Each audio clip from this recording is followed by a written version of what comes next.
UK Kumaran 1950 Kozhikode ജില്ലയിലെ പയ്യോളിയിൽ ജനിച്ചു. Novelist, ചെറുകഥാകൃത്ത്, പത്രപ്രവർത്തകൻ. Kerala സാഹിത്യ അക്കാദമി പുരസ്കാരം, Basheer award, SK Pottekkatt award, അപ്പൻ തമ്പുരാൻ പുരസ്കാരം എന്നിവ ലഭിച്ചു. പ്രധാന കൃതികളാണ് പുതിയ ഇരിപ്പിടങ്ങൾ, മടുത്ത കളി, അടയാളങ്ങൾ വന്നുകൊണ്ടിരിക്കുന്നു, അച്ഛൻ ഉറങ്ങുന്നില്ല, ഒറ്റയ്ക്കൊരു സ്ത്രീ ഓടുന്നതിൻ്റെ രഹസ്യമെന്ത്, വീട് സംസാരിക്കുന്നു, മധ്യേ ഇങ്ങനെ കാണുന്ന നേരത്ത്, മതിഭ്രമങ്ങളുടെ കാലം, കുടുംബ മ്യൂസിയം എന്നിവയാണ് ചെറുകഥാ സമാഹാരങ്ങൾ. തക്ഷൻ കുന്ന് സ്വരൂപം, ഒറ്റ വാക്കിലൊരു ജീവിതം, കാണുന്നതല്ല കാഴ്ചകൾ എന്നിവയാണ് നോവൽ. ഓരോ വിളിയും കാത്ത്.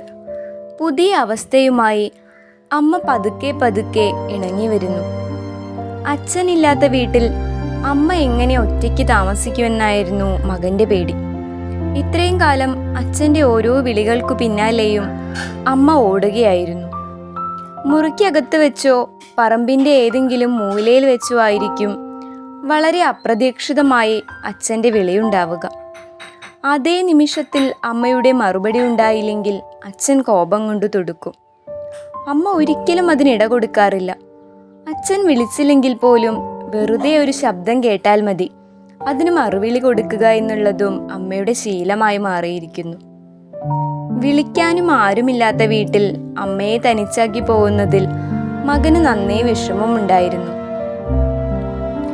അച്ഛൻ്റെ മരണ അടിയന്തരങ്ങളും കഴിഞ്ഞ് നഗരത്തിലേക്ക് പോകുമ്പോൾ വിളിക്കാൻ ആഞ്ഞതാണ്. അപ്പോൾ വരില്ലെന്നറിയാമായിരുന്നതുകൊണ്ട് ഒന്നും പറഞ്ഞില്ല. രാത്രി വന്ന് കിടക്കാൻ വേണ്ടി ആ കുട്ടിയോട് പറഞ്ഞിട്ടുണ്ട്. സ്വയം ആശ്വസിപ്പിക്കാൻ വേണ്ടി മകൻ പറഞ്ഞു, അതൊന്നും സാരമില്ല, നീ പൊയ്ക്കോ, വൈകാല് ബസ് തെറ്റും. ദുഃഖം പുറത്ത് പ്രകടിപ്പിച്ചിരുന്നില്ലെങ്കിലും അമ്മയുടെ മനസ്സ് കനത്ത് കിടക്കുകയാണെന്ന് മകന് തോന്നി. ഒറ്റപ്പെടലിന്റെ അവസ്ഥയിൽ അമ്മ കൂടുതൽ ഗൗരവക്കാരിയായി മാറിയിരിക്കുന്നു. അച്ഛൻ്റെ മരണത്തോടുകൂടി വീട്ടിൽ നിന്ന് എന്തെല്ലാമോ ചോർന്നു പോയതുപോലെ. ഒരു നാൾ നനച്ചിരിക്കാതെ ഒരുപാട് പേർ ഇവിടെ നിന്ന് ഇറങ്ങിപ്പോയിരിക്കുന്നു. ഏതോ ദിശയിൽ നിന്ന് അടിച്ചെത്തിയ കാറ്റിൽ ശബ്ദങ്ങളുടെ കരിയിലകൾ അപ്പാടെ പാറിപ്പോയിരിക്കുന്നു. അച്ഛൻ്റെ ശബ്ദവും സാന്നിധ്യവുമായിരുന്നു വീട്. ഇപ്പോൾ ഇതൊരു വീടല്ല. നീണ്ട വരാന്തകളും വെണ്മയാർന്ന ചുമരുകളും വലിയ ജനലുകളും വാതിലുകളും എല്ലാം ഉണ്ടെങ്കിൽ പോലും ഇതൊരു വീടാവുന്നില്ല. വീടിന്റെ അപൂർണത അമ്മയ്ക്ക് ഒരിക്കലും സാന്ത്വനമാവുകയില്ല. കിടപ്പിലായിരുന്നപ്പോൾ പോലും വീടിന്റെ ഓരോ കാര്യത്തിലും അച്ഛൻ ഏറെ ശ്രദ്ധിച്ചിരുന്നു. കഞ്ഞിപ്പാടത്ത് വെയിലിന്റെ വേലിയേറ്റങ്ങളും കമുകിൻ തോട്ടങ്ങളിലൂടെ രാത്രികാലത്ത് പറന്നു പോകുന്ന വാവലുകളുടെ ചിറകടിയൊച്ചയും കിടന്നുകൊണ്ട് തന്നെ അച്ഛൻ അറിയുമായിരുന്നു. കുളത്തിന്റെ കിഴക്കേ ഭാഗത്തുള്ള കവുങ്ങിൽ അടയ്ക്ക പഴുത്തിരിക്കുന്നു. കുന്നിൻ പുറത്തുള്ള തെങ്ങിൽ തേങ്ങ വരണ്ടിരിക്കുന്നു. കന്നി നെല്ലിന് വേലി കെട്ടാൻ സമയമായി. വരമ്പിലേക്ക് ചാഞ്ഞു കിടക്കുന്ന കതിരിൽ ചവിട്ടി അതാ ആരോ നടന്നു പോകുന്നു. പൊരുളില്ലാത്ത സംസാരമെന്ന് ആദ്യം തോന്നാം, പക്ഷെ ചെന്നു നോക്കുമ്പോൾ അറിയാം, മനസ്സിന്റെ ക്ലാവ് പിടിച്ച കണ്ണാടിയിലൂടെ അച്ഛൻ കണ്ടതെല്ലാം ശരിയായിരുന്നു എന്ന്. കുളത്തിന് കിഴക്കുഭാഗത്തുള്ള കവുങ്ങിന് കീഴെ പാവലുകൾ കടിച്ചീമ്പിയ പഴുത്ത അടയ്ക്കകൾ ധാരാളം ചിതറിക്കിടക്കുന്നു. കുന്നിൻ പുറത്തുള്ള പറമ്പിൽ വരണ്ട തേങ്ങ വീണു കിടക്കുന്നു.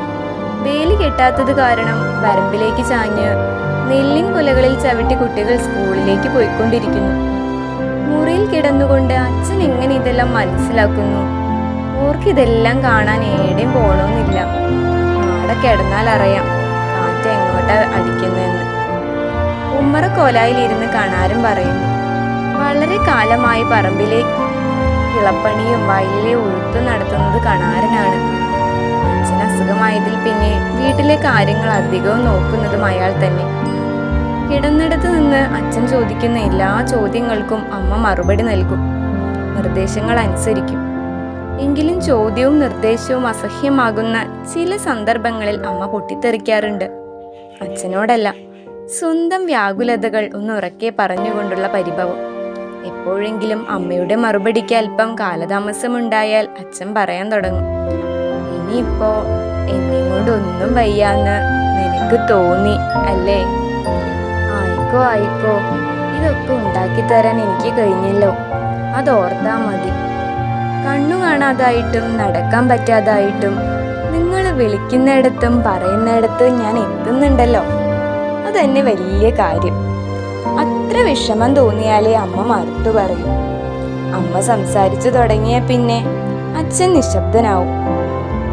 അമ്മയിൽ നിന്ന് എന്തെങ്കിലും ഒന്ന് കേൾക്കാൻ വേണ്ടിയാവണം അച്ഛൻ പരിഭവത്തിന്റെ കെട്ടുകൾ അഴിക്കുന്നതെന്നും മകന് തോന്നിയിരുന്നു. അച്ഛൻ പോയതോടുകൂടി വല്ലപ്പോഴും ഒന്ന് കടുപ്പിച്ച് സംസാരിക്കാനുള്ള അവസരം അമ്മയ്ക്ക് നഷ്ടപ്പെട്ടു. തിമിരപ്പടർപ്പുകൾ നിറഞ്ഞ കണ്ണുകൾ ചിമ്മാതെ ഉറക്കൊഴിക്കാൻ ഇനി ആരാണുള്ളതെന്ന നിരാശാബോധം അമ്മയിൽ.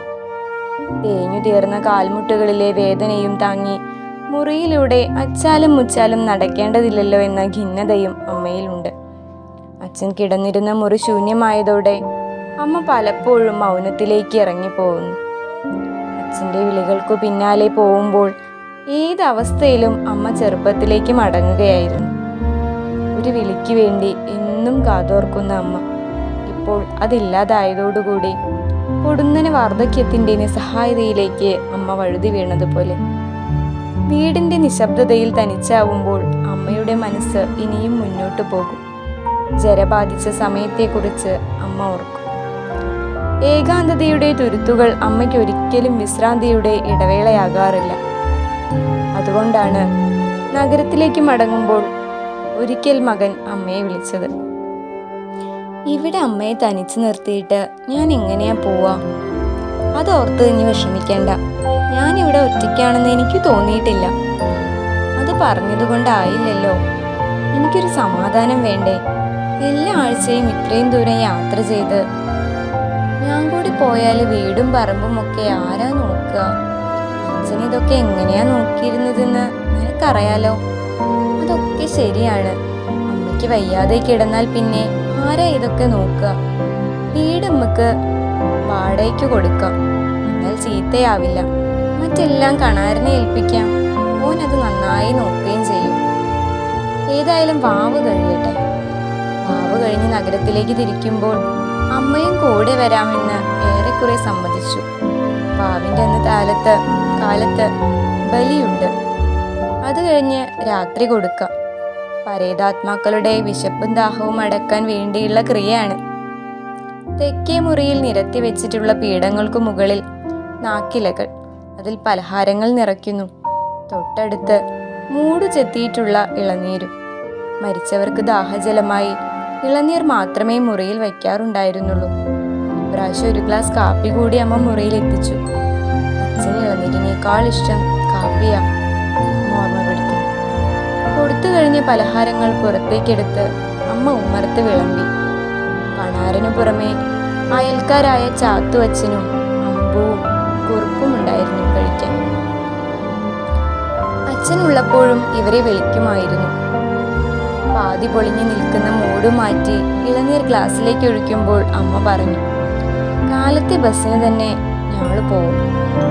എല്ലാവരുടെയും ഒരു കണ്ണ് ഇങ്ങോട്ടൊന്നും ഉണ്ടാകണേ. നല്ല ആൾക്കാരാരെങ്കിലും വന്നാൽ വീട് വാടകയ്ക്ക് കൊടുക്കാനാ വിചാരിക്കുന്നത്. അതുവരെ കണാരൻ നോക്കട്ടെ. കൊയ്യാനുള്ള സമയമായാൽ കളം കെട്ടാനും മറക്കണ്ട. അന്നേരം ഞാൻ വരാം. നഗരത്തിലേക്ക് വരുന്നതിൽ അമ്മ മാനസികമായി തയ്യാറെടുത്ത് കാണുന്നതിൽ മകന് സന്തോഷം തോന്നി. അതുവരെ അതായിരുന്നു മകന്റെ പേടി. നിർബന്ധിച്ച അമ്മയെ ഒരിക്കലും നഗരത്തിലേക്ക് വിളിക്കരുത്. വിളിച്ചാൽ വരുമായിരിക്കും, പക്ഷെ തിരിച്ചു പോകേണ്ട ചിന്തയിലായിരിക്കും എന്നും അമ്മ. എല്ലാവരും പോയി കഴിഞ്ഞപ്പോൾ നഗരത്തിലെ വിശേഷങ്ങൾ തിരക്കുകയായിരുന്നു അമ്മ. കുട്ടിയുടെ കരച്ചിൽ അപ്പോഴേക്കും മാറിയിരുന്നു.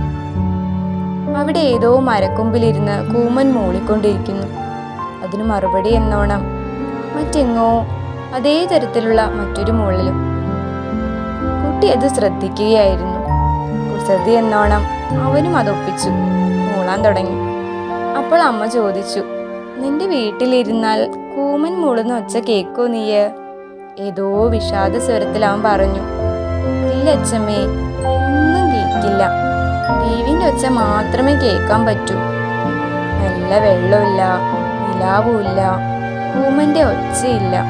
പിന്നെ എന്താ അവിടെ ഉള്ളത്? അവൻ തമാശയോട് ചോദിച്ചു. സമയം